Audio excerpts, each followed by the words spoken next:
রমজান মাসে রোজার অনেক ফজিলাত আছে, সেগুলি আলোচনা করতে গেলে অনেক লম্বা সময়ের দরকার। আমি সংক্ষেপে কিছু ফজিলাতের আলোচনা আপনাদেরকে শোনাচ্ছি।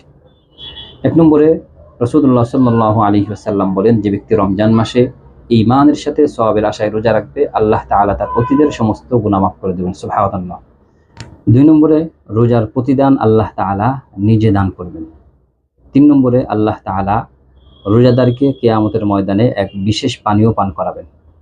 4 নম্বরে রোজাদারগণ রায়আন নামক বিশেষ এক দরজা দিয়ে জান্নাতে প্রবেশ করবে। 5 নম্বরে রোজাদারদের জন্য কিয়ামতের ময়দানে সুপারিশ করবে।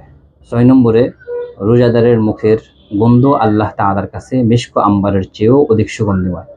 এখানে একটি বিষয় আমাদের লক্ষণীয়, সেটা হলো যে মানুষ না খেয়ে থাকার কারণে মুখের মধ্যে যে গন্ধ হয়, এই গন্ধ আল্লাহ তাআলার কাছে মিশক আম্বারের চেয়েও অধিক পছন্দনীয়, অধিক সুগন্ধিময়। কিন্তু মানুষ দাঁত পরিষ্কার না করার কারণে যদি কোনো দুর্গন্ধ হয়, সেই দুর্গন্ধ আল্লাহ তাআলার কাছে পছন্দনীয় না।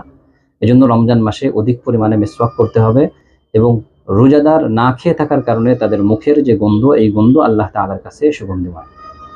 7 নম্বরে রোজাদারের জন্য 2টি আনন্দের মুহূর্ত। একটি হলো যখন সে ইফতার করে, এবং অন্যটি হলো যখন আল্লাহ তাআলা নিজে এর প্রতিদান দান করবে। 8 নম্বরে রোজাদারের দোয়া ফিরিয়ে দেওয়া হয় না। সুবহানাল্লাহ।